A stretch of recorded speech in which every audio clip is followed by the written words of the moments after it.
And welcome to Profile Pod TV. I'm your host, Double A, back for another spectacular episode of the pod. You are in for a treat tonight, ladies and gentlemen, wherever you're tuning in from. And thank you for tuning in. If you're tuning in from Roku, YouTube, the audio platforms, thank you so much. We have two very special guests here tonight. And one I was surprised with, and I'm super grateful that he's here with us. Before we get to our guests, let's do the housekeeping items. Don't forget to subscribe on Profile Pod TV. So leave me a rate and review on Apple Podcasts. Follow me on Instagram, all that good stuff. I love to hear the feedback. I love the constructive criticism, ladies and gentlemen. So it's always good to connect with you guys, the audience. So don't forget to do that. Don't forget about Social Nostra, a talented network of creators and podcasters now available on Roku, IG, YouTube. We're all over the place. Pandora, you name it. So tune in to Social Nostra, and there's something there for everybody. All right. So want to say real quick, go Rams, Los Angeles Rams. We're in the Super Bowl, damn it. And if you can get me tickets for less than $1,000, give me a call or shoot me a DM, and we'll do. That's like impossible. Like 1,000 times 10, right? Big shout out to the Rams. I just wanted to mention that, and but so let's get down to brass tacks. I'm chomping at the bit here. We're gonna have fun tonight, man. It's 9 p.m. on the West Coast here, so obviously you're gonna be watching this at various times, but it's Tuesday night here, and I have two very special guests. Ladies first, so I'm gonna start with our woman here that's here. She is doing all kinds of stuff. She's a veteran in the business. She's been 25 years in the business as an actress. She's a CEO of Deana Molle Productions, her own production company. She's a real estate agent. She's an executive producer of Ghettobusters, the hit show right now that's streaming on Tubi. So if you haven't seen that, go tune in right now. And she's doing so much more, and I can't wait to talk to her. We have Deana Molle. Welcome, Deana. And then we have my man, who we go back, oh my gosh, we're just talking about 30 years, believe it or not. My man Ian Lantz is here from Raised in LA Arts. He's doing his thing. He's done some acting. He's done all kinds of stuff, and I can't wait to talk to him. He's associated and affiliated with all these different productions, and we're gonna get to the bottom of what else he's got going. So, guys, welcome. Thank you so much for being here tonight. What's up? Thank you for having us. Yeah. Who's going first? Yeah. No, you're welcome, Deana. It's a pleasure having you here, and it's thank you so much for bringing Ian on, man. I wasn't sure if he was going to be on. Thank you, Ian, for coming on, brother. I had to back my girl up every time she gets in a project. I'm like, I got you. Yeah, no, man, dude, I can't believe it's like surreal, man, having you here. Because we've spoken on the phone and like we DM'd and now we're face to face finally, but not in person. But hey, man, I'll take it. You know what I mean? I'll take it. It's good to see you, brother. You too. It's good. Yeah. No doubt, man. So what you got? I see you got the step and repeat right behind you. You got the Ghettobusters going. You got the what's playing on the TV there? I believe we have episode 4 playing behind us. Okay. We have episode 4. And actually, it's been a very exciting time since January 7th, since Tubi launched Ghettobusters. We've been having an amazing ride. The journey of Ghettobusters it's been amazing. It really, truly has been amazing. And I'm proud to say that Ian's been a part of it. I brought in Ian probably about a year ago. I actually pitched him and said, Ian, hey, let's put our logo up all over LA. Let's do this. Let's do that. Of course, Ian's looking at me like, wait a second. I don't draw. 2 logos.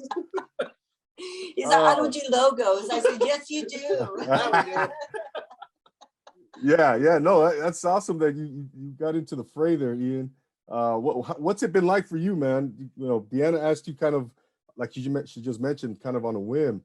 And how's it been for you, man, being part of this journey with Ghettobusters and everything else going on, man, with Ghettobusters? It's fun. It's great to be back home. I've been gone from my hometown for about a decade, and Deana and I have always kept in touch. But to be part of this journey with with Ghettobusters and everybody associated with it. I've met some really, really cool people that I didn't know before. And it's, you know, from seeing it from day one on YouTube to Comic-Con to the different, you know, Chinese theater events to the red carpet events. It's just been a fun ride. And it's great to like incorporate different like businesses. It's coming full circle with art, TV show, restaurants, production companies, people like yourself. It just comes full circle. Yeah, it really does, man. And you just never know what's gonna pop up, right? You just keep going forward. You stay on the grind, on the path, and yeah, like you said, man, good things happen, and things just it's fun to see, man. It's fun to see you doing your thing, man. And I know I remember when you did your acting, man, back 20 years ago. You did that. It was kind of a gangster film, cholo film, quote unquote. Cholo film. That's all they put me in. He had played a cholo. Believe it or not. And, what was nothing that? like one. What's that? Now Ian is known as Mr. Ian Bond. Ian Bond. 007, not double, but 007. Oh shit! Back in the day, he was known as XXX7.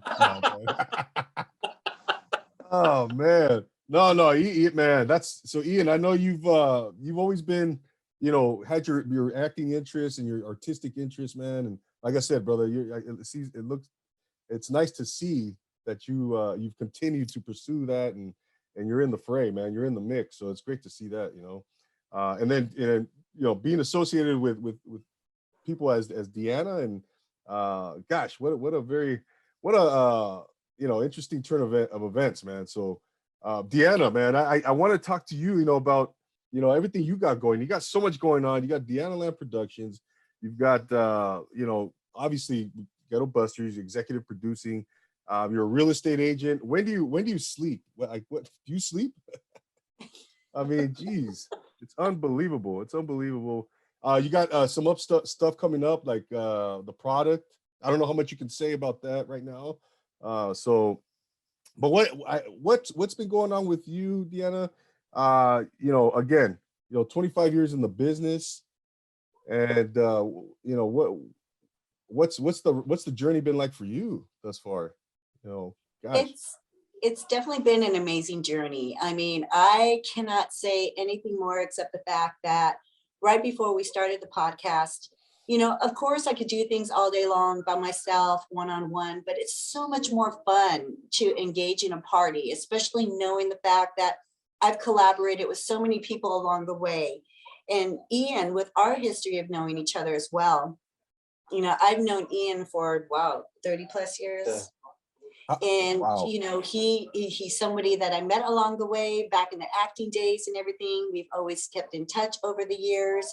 And fast forward, he's just somebody that I've always known that he would be a part of my life and my journeys of, my marriage, obviously professionally. Right now he just hit me up about obviously even real estate. I hope I didn't get too personal, but it's just really nice to be around people that not just work along with you, but believe in your visions and your dreams, because they're not perfect. And with that, you have your ups and downs, you have your emotional breakdowns. I mean, I know for a fact I've called Ian on the days when I'm like, Ian, I don't even know what I'm doing. I'm like, oh my God, so, that just makes it that much more real to me to have people involved, not only being on a podcast with me, but, on a daily basis of my journey and where I'm going as of today. Yes, I'm working on another project, which is called The Product.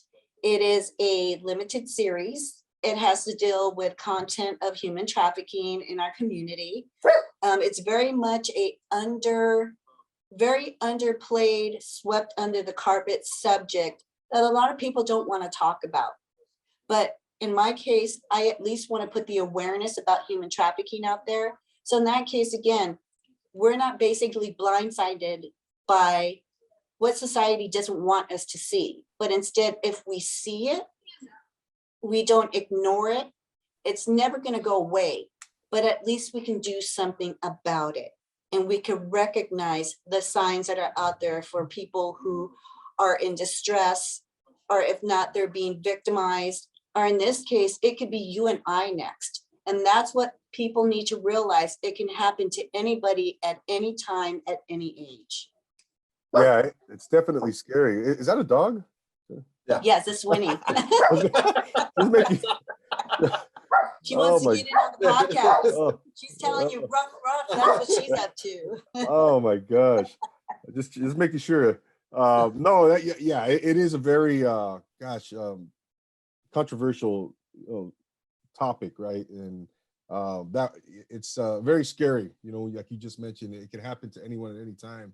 And for you to start, you know, kind of spearheading a project where bringing awareness, raising awareness to this, yeah, kudos to you, Deana, because you're not seeing that right now, you know. And I think a lot of people, you know, again, just because it's so controversial, such a sensitive thing, you know, maybe people are kind of, you know, a little wary of jumping into that world, right? But like I said, you know, it's good to see you kind of taking the charge, leading the charge on that. But you know, I want to kind of take it back a little bit, Deana. You know, when you first got into the business, you know, 25 years ago or so, what was it like for you as a Latina, you know, Latina woman, right, breaking into the business?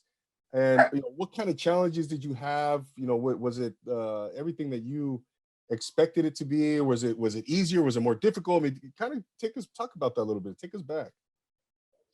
Well, you know what? Needless to say, even back then, 25 years ago, my ass was too big.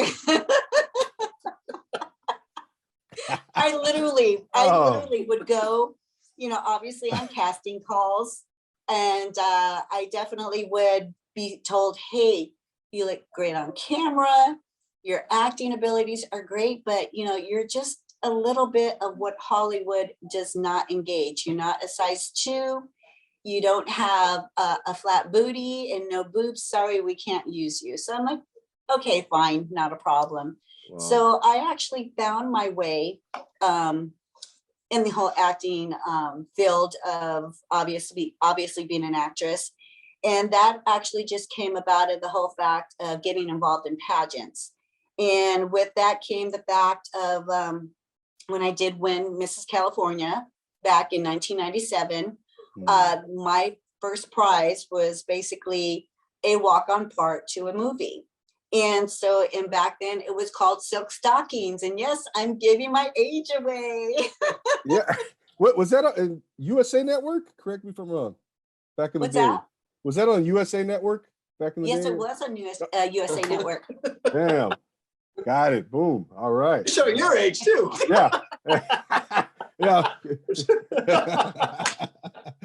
Oh, yes. She put Okay. the hat Yeah. backwards.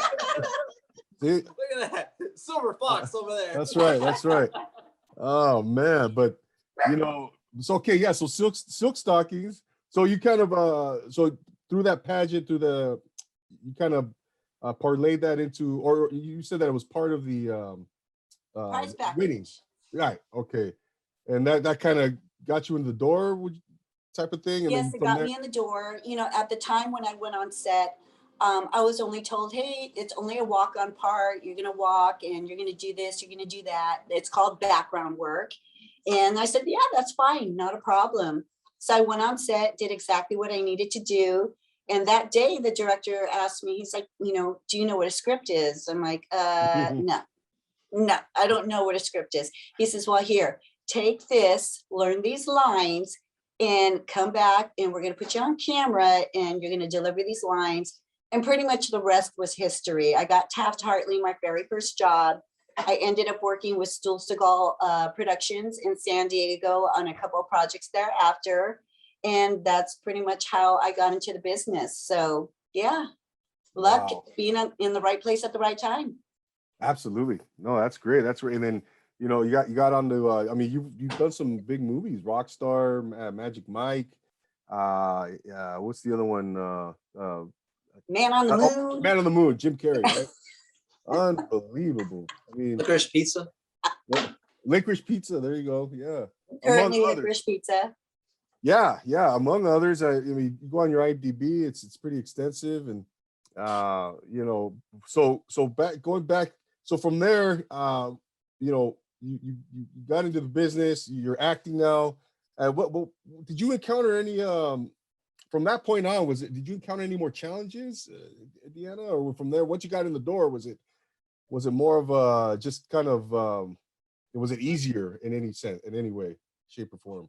You know, it never became easier. It always became different. And I was always in the right place at the right time. Even when I got my first Coors Light commercial, I got upgraded right there on set. Man on the Moon, I got upgraded while I was on set. So I didn't actually audition for these parts. I was in the right place at the right time. And the reason why, like I said, it became different with each set that I was on was because, again, I was not the traditional looking woman that was casted into that role. I would be there for the day, for example, on Baywatch. I was a regular background girl on Baywatch. And every time I came in, there was a core group of girls who was always hired for, you know, the day shots, which would be like 2 days a week. Back then it was, again, great money being in a bathing suit on Baywatch. And as soon as I would walk in, the girls would be like, and I'm talking about the girls who were size 2, size 4. I came in, you know, more full figured, size 6, big old booty. Damn, Deanna's here, director's gonna pick her. And sure enough, you know, I'd be sitting there all minding my own business. You come here, and I'd be like, oh my goodness. And by all the luck, I would always be put in front of the camera. So that's why I never mind doing background work, because I either always got picked, upgraded, and Lady Luck was always by my side, always by my side. So every time I tried to pull away from the business and be like, okay, I don't want to do this anymore, I'm good with it, it always lured me right back in, because as soon as I was back on set, there it was again all over. They would be calling me, you know, hey, come over here. Even when I met Ian on CSI Miami set, you know, I was hanging out with the actors. I was in the corner drawing with my hoodie on. Oh man, being on set, right? Long day. So it was just always a lot of fun. It was always a lot of fun. And we always got very lucky to be with a core group of background people who ended up either getting hired, or if not, being called in for casting for parts, or if not, we'd get under fives. So that's how it pretty much, you know, kept rolling along the way. So it just became a little different. And so I'm not used to the traditional, you know, going out and auditioning for parts. Even now, you know, I have friends of mine who work in casting, and they'll call me, hey, Deana, we have an under 5. It's a new pilot. It's this, it's that. Now, you know, producing my own projects, even with myself, I don't actually hire myself. I definitely go through a process, making sure that my director's good with me, being cast in a part, whatever it may be, because at the end of the day, it's all about the best for the project. If there's another actor or actress who's better for the part, then by all means, have that person come in and do that. Yeah, I love that humility. I love that. And you know, Lyrics was here, Hyman was here last week, and he mentioned that exactly what you just said. And he had originally, he was going to take the role on of Jalapeno, right, the starring role. Right. And he, you know, was humble enough, and he realized that this, you know, this isn't going to benefit the project. What's mostly going to benefit the project is if somebody else plays Jalapeno. So he stepped aside, you know, and you know, now, you know, it obviously we're seeing the fruits of that, you know, with Ghettobusters. But yeah, you know, so you guys both have been acting for a long time. What would you guys say, man? This is something for even myself as an actor, you know, getting back into the business, and but when it comes to acting, you know, getting into the business, what's the one thing you guys would say that you got to have it? You got to have it to be successful in the business, you know, if you're going to get into the business, right? It's the one thing. If you can narrow it down to that one thing, what do you guys say about that? It's connections. It comes down to connections, really. It's all about who you know. I mean, even before before talent, Ian, before skill and all of that. Oh yeah, wow. Yeah. So It's true because, even in casting, which I still talk to my acting coach at the studio that I studied at, and shout out to In the Moment Studio, by the way. It's all about those connections, because when it comes to casting, either people believe in you as a casting director because of your resume of the shows that you've casted for, or in my case, even right now, working on my own project, which is the product, reaching out to my actors now, which are A, B, C listers. But at the end of the day, they're looking at my resume. They're looking at what I just recently got distribution for, what I'm working on, what's currently airing. So they're always looking at the whole fact of the connection of not only the affiliation of who you know, but now who knows you. And again, more and more doors open up because there's so much talent out there, so much unrecognized talent. And that's why I formed my production company, Deana Land, was again, and I know this sounds so cliche, but is to make the dreams and the wishes of other people's dreams to come true. Because everybody wants that opportunity. But when they get the opportunity, they don't know what to do. They don't know how to run with it. So if I give that opportunity to you to come and act in one of my projects, I sure in the heck hope you have a game plan to help either promote or be the best actor that you can be to brand yourself in that project. So in that case, you're blessed beyond that, because otherwise you can give that opportunity to an individual and they will not do anything else except collect a paycheck for the day and now wait for the next gig. wow. And so connections make a huge difference in being an actor these days. Huge. Wow. Yeah, no, I like your honesty there. I like your honesty, but like you said, there's so much talent. I mean, there's a lot of talent out there, a lot, right? And it's untapped and whatever. And but you yeah, it makes the networking piece is key, right? The networking piece. So if you're ever casting, Deana, I'm available. Just let me know. I knew it. Send me your demo reel to Deana Land Productions, DeanaMolle.com. I got my headshots, so we'll be in touch. I think you have some good connections. That's right.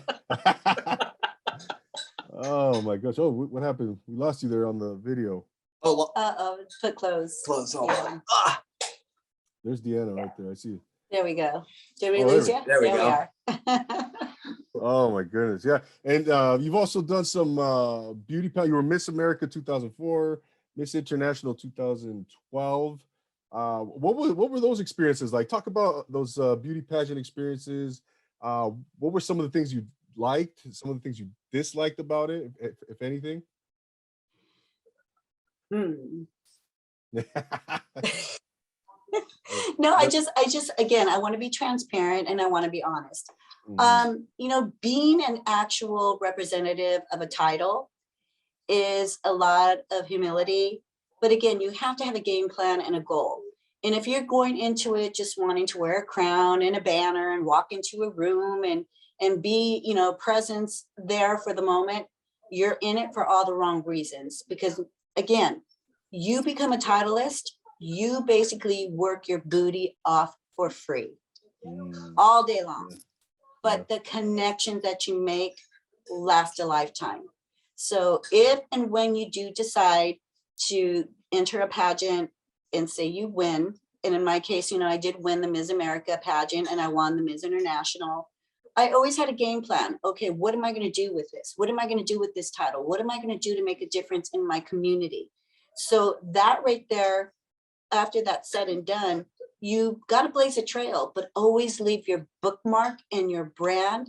But for the most part, your legacy with people, because when you need to come back full circle and say, for example, now that I'm involved in a production company, I now can go back to these people that I met along the way and ask them, hey, I would love to have your pageant girls in my project. Or, I would love to attach, your brand to my project or your nonprofit organization. So all those connections that I made along the way have now come back tenfold for my projects to become that much more successful with what I do in my production company, outside of my life as well. And no matter what, you know, I always have a place to go for Thanksgiving too. So, so, you know, as far as, you know, pageants and being a titleist, you know, you just always have to have, you know, that whole, you know, humility to just know that what are you going to get out of it? No, it's all about what can you give back and pay forward. So again, it comes back full circle. Yeah, definitely. Yeah, and I have a lot of respect for those beauty pageants and those contestants and those women, because you know, they get asked these questions and you're on the spot, the spotlight's on you, the limelight's on you. And I remember thinking when I was a kid watching these pageants, and you know, when it came time to, you know, for the contestant to answer questions, right? I was just like, wow, you know, I back in the day, I was super introverted, super shy, and I remember thinking like, man, that would be petrifying for me, you know, to answer that question. You know, you always get that question, you know, what would you do? How would you attain world peace, or something like that, you know? And like just a very, very heavy question, you know. Ian, man, tell us a little bit about raised in LA. When did you start it? You know, what kind of inspired that whole thing, brother? And yeah, talk about raised in LA for us a little bit, man. Yeah, Raising LA was a concept that was started by my partner Deana. He goes by Dan One. He was in two writing crews, MSK and AWS. They're like old school, like some of the first writing crews in LA that started back a while ago. I was doing garages in the south side of Chicago, and Dan and I would follow each other and keep in touch. And being from LA, I always loved that logo, Raised in LA. And in Chicago, I would do Shyless for Chicago-LA, because I always wanted to keep the roots of LA with me, but also I'm living in Chicago, so I was paying, you know, respects to both city. And they loved it. Like people from the West Coast and the Midwest were liking what I was doing. When I came back to LA, I met up with Dan at Snow White Cafe on Hollywood Boulevard. It's one of the oldest bars on Hollywood Boulevard. They have a lot of Disney artwork that's been grandfathered. You can't have Disney artwork unless you get permission by Disney. But the cartoonists used to go in there and draw there, the original guys from the original Snow White. And Dan brought me some Raised in LA canvases, and he's like, hey, let's see what you can do with this.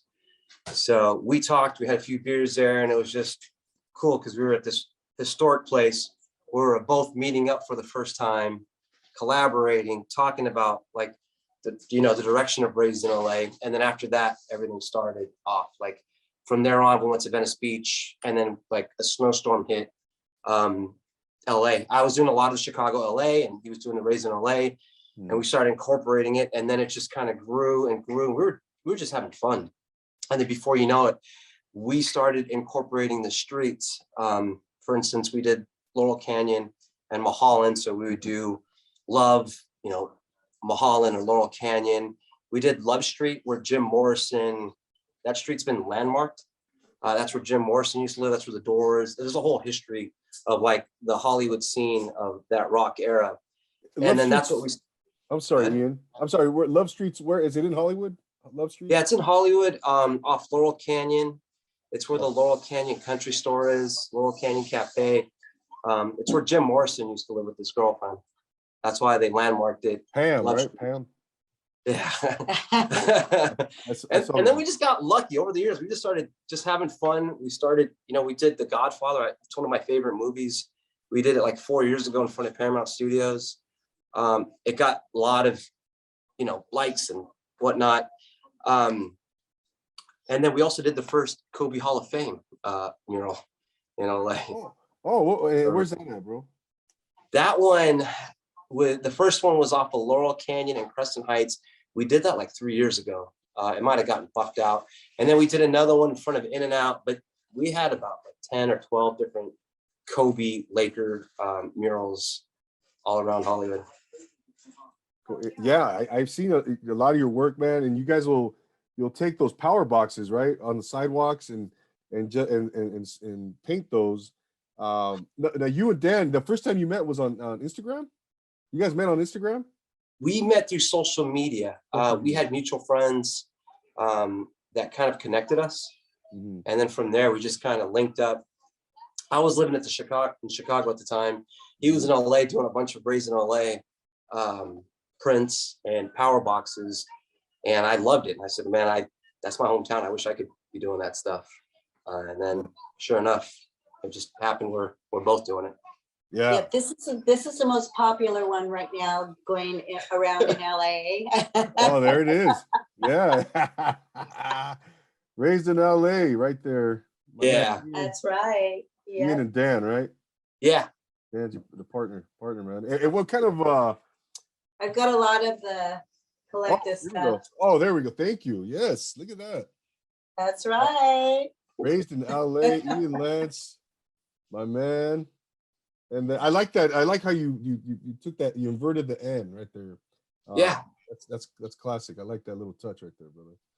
And but yeah, man, you're doing a lot with it. What are some of your plans and what's for Raised in LA, man? What are some future goals for this project or your little movement or your movement? What do you got going? I think it's to give it a platform, to give other artists and creatives a platform. Since we're doing a lot of the art in Hollywood, to start highlighting and showcasing other arts, whether it's television, books, film, individuals, just to use that Raised in LA platform to highlight everybody.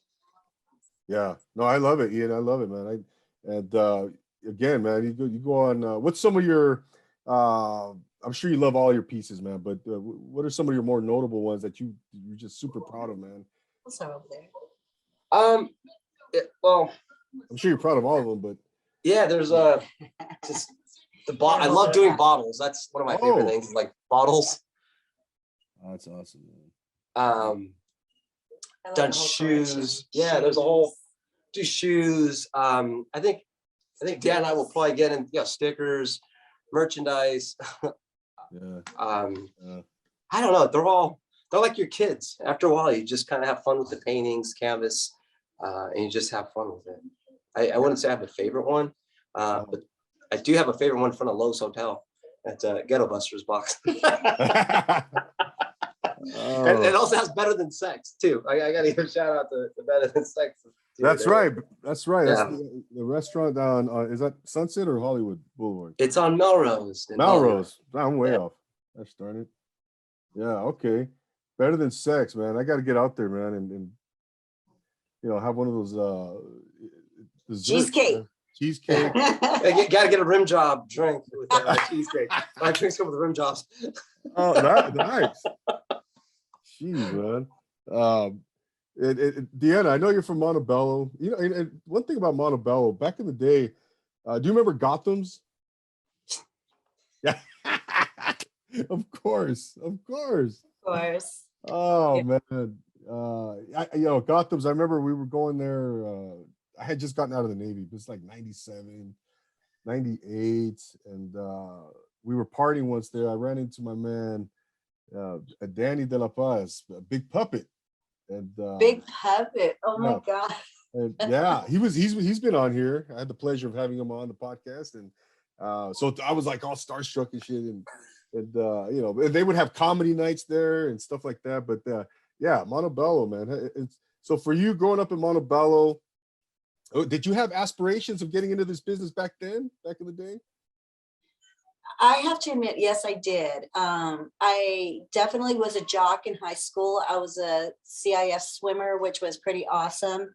Oh. But I always wanted to get into drama and do the plays and everything, but I never had the time because I was always working out. So it was just something that, okay, can't get involved with the play. Oh, well, next thing. But my health and aid teacher, she basically was the one who encouraged me to do my first pageant, which was Miss Montebello.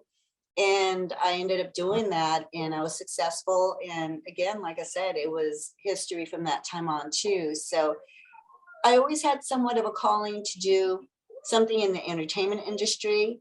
I got involved with Lowrider magazine back in the day too. Oh, is that right? Oh yeah. Oh my goodness.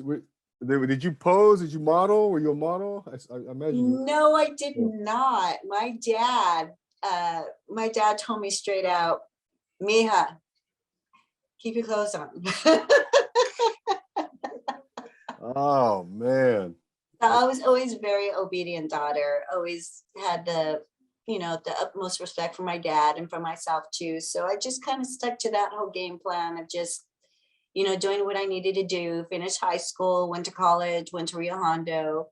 And then I ended up marrying my high school sweetheart, having my daughter. And, that was pretty much my life then. And then, like I said, in between, I got back into the entertainment business, and it was always an in and out type of thing. So yes, it was always in my blood to become an entertainer. Wow. Yeah. Yeah. You know what? And my daughter, I have 3 daughters, so Oh, wow. I'm gonna I need to talk to you, you need to talk to my daughters, because they need to have that same respect for me. Gosh darn it. They don't want to keep their clothes on? No. He's like, No, "Hey, take another drink." I know, shit. I need they got no, they're still small. I got a 3, a 5-year-old, and a 13-year-old, but shit, they better respect me like that too. So, I don't know. Social media is not going anywhere anytime soon, and who knows what TikTok's going to be. oh you know? no. No way, man. That's but going back to the business, guys, and you were also on Container Wars, not to Yes. mention, a few years ago. I like that clip where you're screaming at the guy, $30,000. You get right in his face, and you were not playing, man. You were not playing. Oh, talk about that experience. How did you get on that show, Deanna? $30,000. There is always a story behind a story behind a story. Now Yeah. that is a good story. When I went in for casting for that, they actually were not casting for a woman. My husband and I went in for Storage Hunters, which was on True TV at the time. I remember. And they were looking for a couple. And when we went in for casting, fortunately, the casting directors, they saw, pretty much the talent that I had, as far as knowing my items, knowing my memorabilia. I mean, you really needed to know your stuff. And I still do resell on eBay. I still have that generated income, on the side hustle. And so at the time I was going to estate sales, garage sales, name it. And I was just cashing in left and right on antiques, name brand fashion items, everything, name it. I was making money. And so when I went in for casting, they're like, hey, we love you. Your husband's really good looking, but it's you. You can tell you're the brains here. So we have another show. I know, my poor husband. Shout out to the hubby. Shout out to the yeah. So they told me, they're like, okay, we have another show, and but this one we're not really looking for an actual full-time cast member. So if they hire you for an episode or 2, are you willing to go ahead and come on the show? So I told them right there and then, I said, no, I want to be a full-time cast member. Either you're going to bring me on or you're not. Okay, we'll bring you in for casting either way. So I ended up going to the casting for that. That day when I walked into the casting room, this gentleman walks in, this butthole, and I'm keeping my language very sweet right now because I can have a potty mouth. Deanna, this butthole walks in the room. Can you guys, Deanna, can you scoot up? You're coming out of the frame. Can you scoot to Yeah, sure. Right? There you go. Anyways, this person, a pure butthole, comes into the room with untied shoes, pants that you can tell are dirty. And you could just tell that this person just didn't take a shower and was just not clean. So I called his ass out. Oh, and man. he's all, oh, so what are you here for? And I said, what am I here for? I said, no, what are you here for? He starts laughing at me. And he's all, are you here for Container Wars? I said, yes. Mhm. And he says, okay, well, tell me about yourself. I said, no, tell me who you are first. And he's like, no, you're here for casting. So tell me what you're here for. And I told him straight out, I'm here to shout for Container Wars. And so he turned around and he said, okay, he said, let's cut through this, you know. And I said, you know what? And he was irritating the crap out of me. So I turned around and I said, you know what? I said, from just looking at you, you have untied shoes. So that tells me you are sloppy as heck. You have pants that you have not probably washed for 2 weeks. You probably don't even have underwear on right now because you don't have time to do your laundry. And I don't know when's the last time you took a shower. So he stood there and he laughed his butt off at me and walks out of the room. And I'm like, oh my God, what a, you know, I'm thinking to myself, I'm out of here. So the casting director comes back in. Her name is Cindy. And she's like, Deana. And I'm like, what? She's like, the camera was on the whole time. She goes, do you know who that was? I said, I don't know who it was. And I told her, I said, Cindy, I'm done. I'm good. I'm going to go home. Call me if you need me. Otherwise, this is definitely not my gig. I'm already pissed off. Okay. So she's like, that was the executive producer of Container Wars. I was like, What? Holy shit. oh, shoot. What the? Holy. Oh, shit. What the? So she said, Deana, I'll be right back. Hold on. So I'm like, oh my God. So I'm like feeling hot. I'm feeling red. And I'm like, oh my God, Deana, you just messed this whole thing up. So he walked back in the room with Cindy. He introduces himself and he's like, oh, I'm the executive producer. It's so nice to meet you. And so he's like, what are you doing next week? And I'm like, well, I don't really have anything planned. He goes, well, why don't you come down? He's, I would love for you to do a dry run with the cast that we have right now, and we'll take it from there. So I said, okay, fine. So I went to the car, called my husband, and I just break down in tears because I'm like, honey, I just made a complete jerk off out of myself. Oh shit, man. Was that That's what I said. did they set like was that a they set you up kind of thing where they wanted That's to what capture? it felt like. And they got all this on camera, by the way. Right, They right, got all of exactly. this on camera. So anyways, obviously, you know, I go in the Oh. following week. I ended up meeting some of the cast. It was dry run, so they were still going through the chemistry of putting the cast together. So I went through the dry run with about 4 of the cast members that initially got hired for Container Wars. But it wasn't until episode 2 of season 1 that they brought me in because they called me in last minute. First of all, they told me, they said, hey, we still don't know if we're going to use you for all the episodes, but we need you to come down because this is not working out. This cast that we have right now is not working out, and we've already shot 1 episode. We need you to come in. Fine. I show up and it's all men. And I'm like, oh, no wonder why. It's freaking all men. It's a cock fest. Sword fight. Never good, right? So you need some boobies. Sure enough, literally they stuck me in. And our first container that we were bidding on was basically an automotive type of container. So I knew my stuff to a T. I knew my Momo rims. I knew my Recaro seats. I knew everything. And these guys are like, who the hell is she? And I'm like, no, who the hell is he? So there was always that tension because the guys, you know, they basically said, you know, Deana, she is freaking smart. She's crazy. She gets up in our faces. I had no fear of them, no fear whatsoever. So when it came down to the competition of winning those containers, I didn't see anything else except wanting to win. You know, and they hated the fact that I was smart. It even came to a point at one time they had to tell me, Deana, you're too smart on camera. Kind of like tone it down a little bit. You need to be dumber, Push up a your little bit boobs dumb. and walk around the container yard. Oh my gosh. And how many episodes, how many seasons did Container Wars run? That for? ended up going 3 seasons. Okay. And it ended up being 12, 24, 36 episodes. Okay. Wow. And again, like I said, there's a lot of talk right now of the show being rebooted.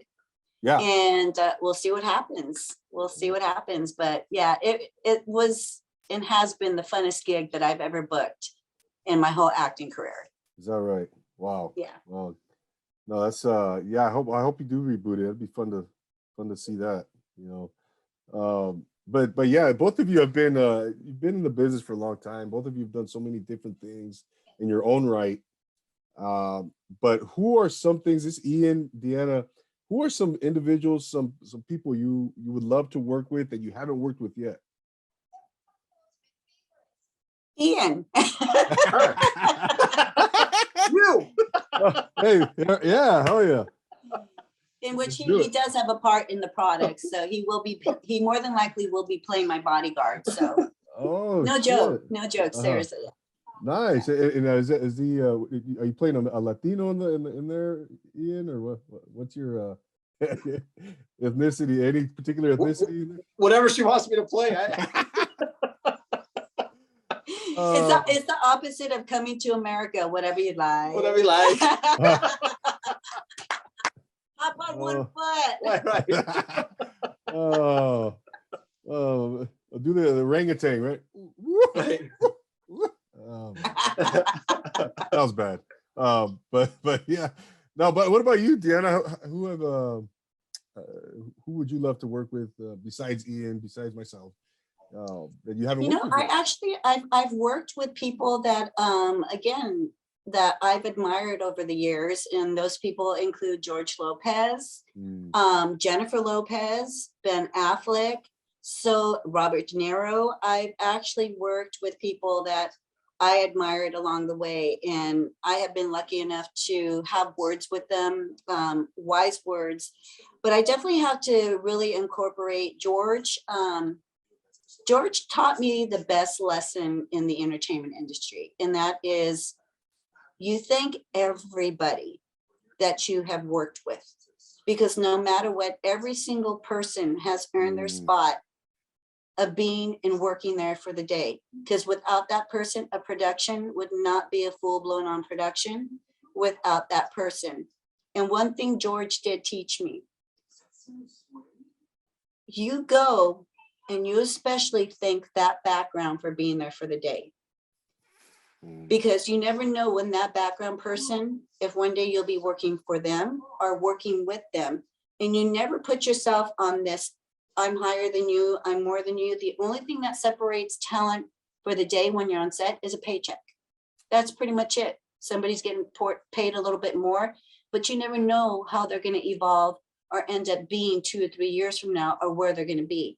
So with all due respect, just have the utmost respect with everybody and anybody that you work with, because you just never know. You just never know if you might be working for them soon or they're working for you. It doesn't really matter. So I've had the best experience with the people that I've worked with and people that I've admired along the way. And I've learned from them for the most part to be the best person that I can be in the entertainment business and continue to do exactly what I love to do. Yeah, no, I love that. Wow, that's great. That's great advice.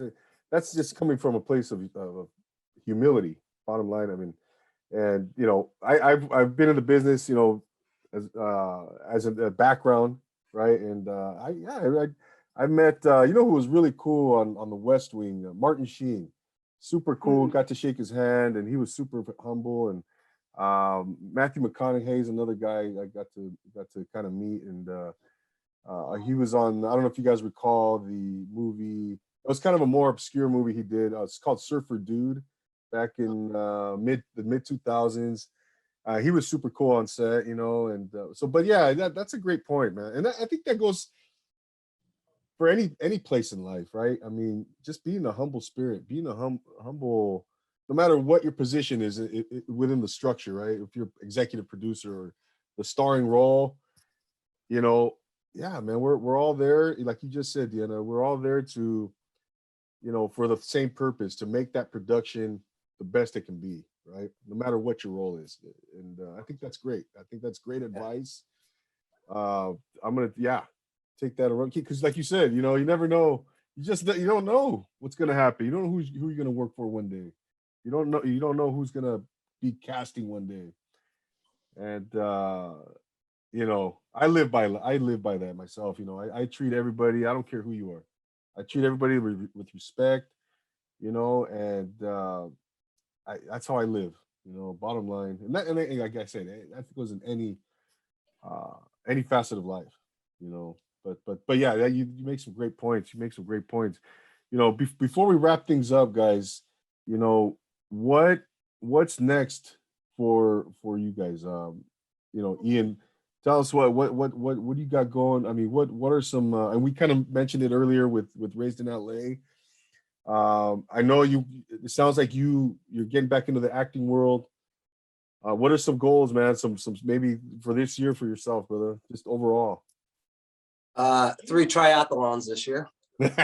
So that's gonna be Only 3? Only 3. But I also want to go back to Deanna's point with George Lopez. He's actually been like the first celebrity to give like the Raised in LA platform, like get it out there. Like he's been like supportive from like day one. He's been pushing it out on his stories. He's pushed it on to his friends. And Dan and I, we're just like blown away because consistently George Lopez has been there for us. And he's like, he doesn't even know, you know, like just sees our art and he just appreciates it. And he's also been like the forefront of putting everybody on the map from all kinds of walks of life, whether you're Latino, African-American, white, Italian, whatever you are. We really have to thank, you know who we have to thank is the guy that was on Chips. Eric Estrada. Eric Estrada, because he was such a dick to him. And I think George Lopez realized not to be a dick. And like, he's helped everybody. And that has like resonated to like us now. Like now we're like giving back to everybody instead of being, you know, he could have easily followed that path and been like, I'm going to be a dick to everybody else. Yeah. But he didn't. And he kind of changed that dynamic. And like, that's made us better people. Like we see the help and then we're paying it back. I always tell him like when he shares our story, so, you know, you're passing the baton, like you're at this level, you're passing it to us. And so like us incorporating all these other artists, it's like us helping other people as well. Yeah. Yeah. No doubt. Yeah. Big shout out to Poncherello, right? From Chips. Yeah. Thank you. Yeah. Oh man. No, yeah. That's good, Ian, man. Remember, I told you I was going to interview you too. So what is your dream role? What would you like to play? Oh shit. Wow, Deanna. That's what do I mean, no, I would love to be in you know, the lead in any type of gosh, I mean, big time feature, you know. I don't know, you know, I think it would be in any genre, no particular genre, but just a solid, you know, lead in a very good dramatic role, you know. Yeah, you know, that's a great question, but yeah, definitely something along those lines, and you know, doing something like that, man, that would be a dream come true. It really would, and you know, gosh, that's yeah. Well, thank you for asking that. You know, Be careful what you ask for. I know. No, you got to be ready for it. No, you're absolutely right, Deanna. You're absolutely right. No, you know, you make a great point there. Now he's all thinking about it. Yeah. I got That's the Profile TV. We have Andy. Oh man, no, Deanna turned the tables on me right there. I love it. She's gotta watch out for you, Deanna. Yeah. No, never watch out for me. I'll always watch out for you. I promise. Appreciate it. The man babies. I used like to call them, right? The man babies. Oh yeah. You're always watching out for the man babies. You know, Deanna. But what and yourself? You know, what's I know you obviously got a lot going on, but you know, what are for 2022, you know, I know you're the type of person who you're always 2 steps ahead, you know, and you like to plan and you have a grand vision, but what can you tell us about some of your goals for this year? Truly, my goals this year are to obviously stay healthy, stay very grounded with my family, because I need my family day in and day out. But for the most part, whatever I start, I always finish. And I have 2 projects right now I am going to finish by the end of the year, and that's the product. And my other show that unfortunately / fortunately that came back to me, that is Closet Diggers. It's a reality TV show that was pitched, and I got the rights and I got the show back. So I'm going to go ahead and self-produce that.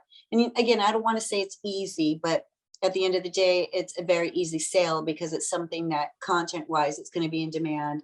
And again, I don't mind letting it go, but if it does come to a point where they want me to go ahead and be attached to it, I'm more than happy to. But again, being able to provide jobs for people and provide, again, from my production company to pay it forward for people to have their dreams and wishes come true. That is definitely a great goal. And that makes me feel very successful with what I do for 2022. And yeah, that's it. That's beautiful. Before we go, guys, go ahead and plug where the good people can find you, social media, websites, all that good stuff. Who would like, Ian? Ian Lantz art, Raised in LA art, Dan One will rise, my art partner. Without him, we're just the 2 of us make Raised in LA. So big shout out to Dan. Also Patricia, this gal she's become like my sister, owner of Better Than Sex. It's not my restaurant, but she's like my sister. So definitely check her out, support her. My other sister right here, Deana Molle. This is, and you too, Andy. I mean, both of you just being here to support both of you guys. You guys are like family to me. It's an honor. I just wanted to be here just to show you guys both love, and I'm just honored. So thank he's you. lying. He wanted to be on camera. Yeah. No, I appreciate that, Ian. Appreciate you, brother. Thank you so much for being here, man. And like I said, it was a pleasant surprise to see you on that camera, man. But yeah, I wish you all the luck, man. And yeah, let's continue to move forward and collaborate, man. Anything we can do and work on, and I'm looking forward to, man. So I mean, we're just scratching the surface right now. So yep, we are. And you can find me on Instagram, Deana Molle. You can find me on Twitter, Deana Molle. And you can find me on Facebook, Deana Molle, and on TikTok, Deana Molle. Absolutely. You cannot miss these 2 right here. Ladies and gentlemen, we got 2 heavy hitters in the house. I want to thank you guys so much for taking the time, guys. And like I said, let's continue to rock and roll and chase, not chase. We're not chasing. We're making stuff happen. We're manifesting, damn it. So go follow these 2, Ian Lantz, Deana Molle. You heard their stories. You heard what they're doing. They're on the social media platforms. They're all over. Go give them a follow. Give them some love. And, there should be household names here. And if they're not already. So, guys, thank you so much once again. And, I can't thank you enough. This was a lot of fun. And, I can't wait to see what the future holds for everybody. We're excited. Yeah. We really are. We really are. 2022. And hopefully we'll be raising some money very, very soon. Go catch Ghettobusters, everybody. Go check that show out. Executive produced by the one and only Deana Molle. Now streaming on Tubi. You can't miss it. It's 5 episodes right now. And it's a very funny show. And you're going to enjoy yourself if you tune in on that one. So thanks again, guys, so much. I want to thank all the listeners, the viewers. Thank you so much for being here with us. And again, wherever you're tuning in from, don't forget to subscribe on YouTube. Don't forget to leave me a rate review. Follow on Instagram. It's all Profile Pod TV. For Deana, for Ian, I'm Double A.